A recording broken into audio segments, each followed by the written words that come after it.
Welcome to English talks. इस video में हम सीखेंगे स्टोरी के थ्रू इंग्लिश।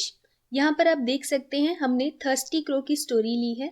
हम इस स्टोरी के एक एक सेंटेंस को हिंदी से इंग्लिश में ट्रांसलेट करेंगे। So let's get started. एक गर्म दिन एक प्यासा कौवा पानी की तलाश में खेतों में उड़ रहा था। चलिए इस सेंटेंस को ट्रांसलेट करते हैं। एक गर्म दिन, वन हॉट डे। एक प्यासा कौवा, अ थर्स्टी क्रो। प्यास को इंग्लिश में थर्स्ट बोलते हैं, इसलिए प्यासा को थर्स्टी बोलते हैं।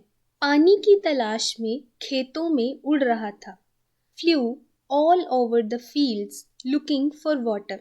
क्योंकि ये सेंटेंस पास्ट में है, यहाँ पर था है, तो इसलिए फ्लाई नहीं आएगा, यहाँ पर फ्लू आएगा। खेतों में उड़ रहा था, flu all over the fields. पानी की तलाश में, लुकिंग फॉर वाटर। क्योंकि यहाँ पर हिंदी में पानी की तलाश वर्ड यूज हुआ है, तो आप इसकी इंग्लिश फाइंड के जैसे ट्रांसलेट नहीं करेंगे। फाइंड नहीं आप यहाँ पर यूज करेंगे। इसका सेंटेंस इंग्लिश में बनेगा लुकिंग फॉर वाटर। अगर आप किसी और चीज़ के बारे में भी बात कर रहे हैं, जैसे घड़ी की तलाश में या फ़ोन की तलाश में, तो आप यही बोलेंगे looking for watch, looking for phone. तो इस तरह से आप इस सेंटेंस को ट्रांसलेट करेंगे। देखते हैं अगला सेंटेंस क्या है। काफ़ी देर तक उसे पानी नहीं मिला। For a long time he could not find any.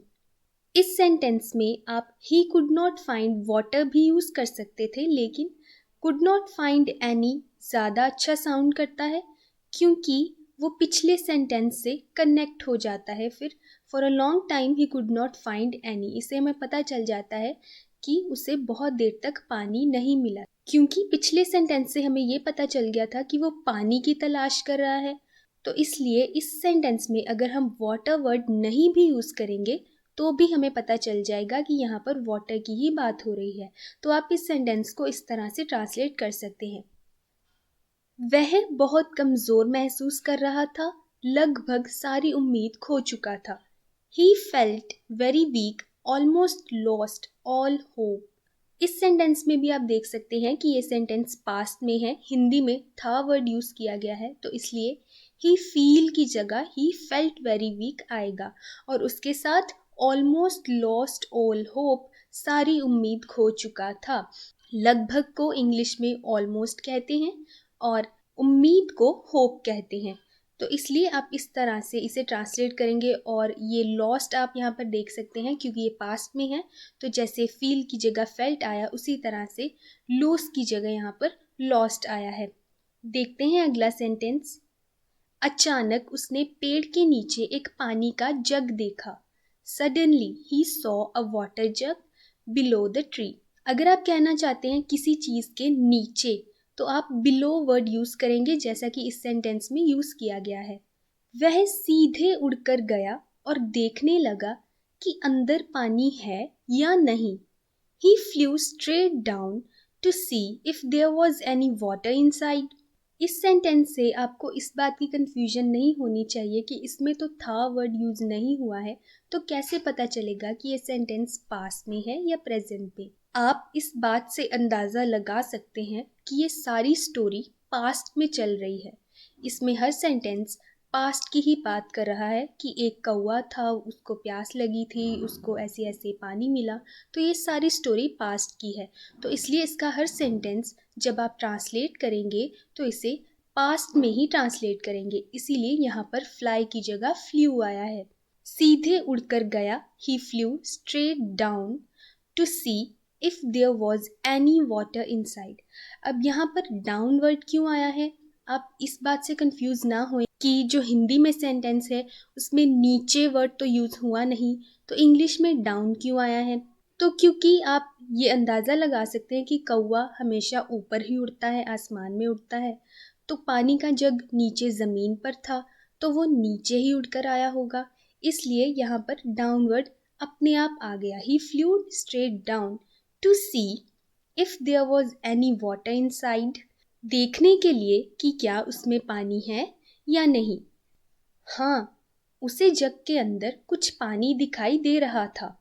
Yes, he could see some water inside the jug. कुछ के लिए यहाँ पर सम वर्ड यूज हुआ है। बाकी सेंटेंस बहुत ही सिंपल ट्रांसलेशन है, आप देखकर समझ सकते हैं। कौवे ने उसका सिर घड़े में घुसाने की कोशिश की। The crow tried to push his head into the jug. अगर आप किसी एक चीज को किसी दूसरी चीज के अंदर घुसाने की कोशिश करते हैं तो उसके लिए आप वर्ड यूज करेंगे इनटू, इन नहीं इनटू। और घुसाने की इंग्लिश पुश, तो इसकी इंग्लिश ट्रांसलेशन होगी the crow tried to push his head into the jug. और क्योंकि सारी स्टोरी पास्ट में चल रही है तो ट्राई की जगह यहाँ पर ट्राइड आया है। दुख की बात है कि उसने देखा कि जग की गर्दन बहुत संकरी थी। Sadly, he found that the neck of the jug was too narrow. संकरी यानी कि पतली, जिसमें जाने की जगह बहुत कम हो, बहुत छोटी जगह हो, उसे इंग्लिश में नैरो बोलते हैं। और दुख की बात है को इंग्लिश में सैडली ट्रांसलेट किया गया है। और बाकी सेंटेंस बहुत सिंपल है, आप देखकर समझ सकते हैं। गर्दन को नेक बोलते हैं, आप जानते ही होंगे। Sadly he found that the neck of the jug was too narrow. इस सेंटेंस में एक और बात नोट करने वाली है, वेरी नैरो यूज नहीं हुआ है यहाँ पर टू नैरो यूज हुआ है। तो आप इस वर्ड को वेरी की जगह, जिस जगह पर आप वेरी यूज करते हैं, आप टू भी यूज कर सकते हैं, जैसे इस सेंटेंस में किया गया है। फिर उसने जग को झुकाने की कोशिश की ताकि पानी निकल जाए, लेकिन घड़ा बहुत भारी था। Then he tried to push the jug to tilt for the water to flow out, but the jug was too heavy. इस सेंटेंस से आप एक नया वर्ड सीखेंगे, वो है टिल्ट। जब आप किसी चीज़ की पोजीशन चेंज करते हैं, मान लीजिए कोई पानी की बॉटल है, वो सीधी पड़ी हुई है, आप उसे हिलाकर थोड़ी टेढ़ी कर दें जिसकी वजह से उसमें से पानी बाहर निकलने लग जाए, तो आप बोलेंगे कि आपने बॉटल को टिल्ट कर दिया। चाहे आप किसी भी डायरेक्शन में उसे मूव करें, उसे आप बोलेंगे टिल्ट। और पानी बाहर आने की इंग्लिश होती है फ्लो आउट, क्योंकि पानी जो होता है वो एक फ्लूइड होता है, लिक्विड होता है, तो उसके लिए फ्लो वर्ड यूज किया जाता है। कम आउट नहीं यूज होगा, यहाँ पर फ्लो आउट यूज होगा। बाकी सेंटेंस बहुत सिंपल है। Then he tried to push the jug to tilt for the water to flow out, but the jug was too heavy. कौवे ने कुछ देर सोचा। The crow thought hard for a while. आप यहाँ पर simple the crow thought for a while भी use कर सकते हैं, लेकिन थॉट हार्ड थोड़ा और बेहतर साउंड करता है, तो आप दोनों ही सेंटेंस फॉर्मेट यूज कर सकते हैं। फिर इधर उधर देखने पर उसे कुछ कंकड़ दिखाई दिए। Then looking around it he saw some pebbles. कंकर या जो छोटे छोटे पत्थर होते हैं, उन्हें इंग्लिश में पेबल्स बोलते हैं। उसे अचानक एक अच्छा विचार आया। He suddenly had a good idea. अचानक को इंग्लिश में सडनली बोलते हैं। वह एक एक करके कंकड़ उठाने लगा, एक एक कंकड़ घड़े में डालने लगा। He started picking up the pebbles one by one, dropping each into the jug. जब आप कोई चीज़ उठाते हैं तो उसे बोलते हैं पिक करना, और सेंटेंस में आप बोलेंगे पिकिंग अप। आप अकेला ही स्टार्टेड पिकिंग द पेबल्स नहीं बोलेंगे, पिकिंग अप द पेबल्स बोलेंगे। और एक एक करने की इंग्लिश होती है वन बाय वन। और किसी चीज़ को किसी दूसरी चीज़ में ऊपर से गिराना, उसे बोलते हैं ड्रॉप। तो यहाँ पर ड्रॉपिंग ईच इनटू द जग। देखते हैं अगला सेंटेंस। जैसे जैसे अधिक से अधिक कंकड़ घड़े में भरते गए, जल स्तर बढ़ता गया। As more and more pebbles filled the jug, the water level kept rising. इस सेंटेंस में अधिक से अधिक की इंग्लिश है मोर एंड मोर। कंकर पेबल्स मैंने आपको पहले भी बताया। और भरते गए की इंग्लिश है फिल्ड द जग। और जल स्तर को आप इंग्लिश में ट्रांसलेट करेंगे वाटर लेवल, और बढ़ता गया को kept rising. As more and more pebbles filled the jug, the water level kept rising.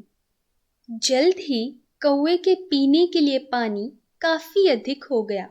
Soon it was high enough for the crow to drink. जल्द ही की इंग्लिश soon अधिक हो गया high enough, और यहाँ पर वाटर वर्ड क्यों नहीं यूज़ हुआ इंग्लिश में? क्योंकि जैसे कि आपने कहानी की शुरुआत में देखा था कि पहले सेंटेंस के बाद दूसरे सेंटेंस में वाटर वर्ड यूज़ नहीं हुआ था, क्योंकि वो अपने आप ही पता चल रहा था कि ये पानी के बारे में ही बात हो रही है। उसी तरह से इस सेंटेंस में भी ये अपने आप पता चल रहा है कि ये पानी के बारे में ही बात हो रही है, तो इसलिए इंग्लिश में इसमें वाटर वर्ड यूज़ नहीं हुआ। और पीने की इंग्लिश आप जानते ही होंगे, drink. Soon it was high enough for the crow to drink. उसकी योजना काम कर गई थी। His plan had worked. काम कर गई की इंग्लिश worked, और योजना की इंग्लिश plan. नैतिक, सोचें और कड़ी मेहनत करें, आपको किसी भी समस्या का समाधान मिल सकता है। Moral, think and work hard. You may find solution to any problem. इस सेंटेंस में सोचें की इंग्लिश think, कड़ी मेहनत की work hard, समस्या की इंग्लिश प्रॉब्लम और समाधान की इंग्लिश सॉल्यूशन। तो ये थी आज की वीडियो। अगर आपको ये वीडियो पसंद आई हो तो हमारे चैनल को सब्सक्राइब कर दें। अगर आप ऐसे ही स्टोरीज के थ्रू इंग्लिश सीखना चाहते हैं तो कमेंट्स में मोर ज़रूर लिखें, ताकि हमें पता चल जाए कि आप ऐसी वीडियोस और देखना चाहते हैं। हम ऐसी ही वीडियोस आपके लिए लेकर आएंगे।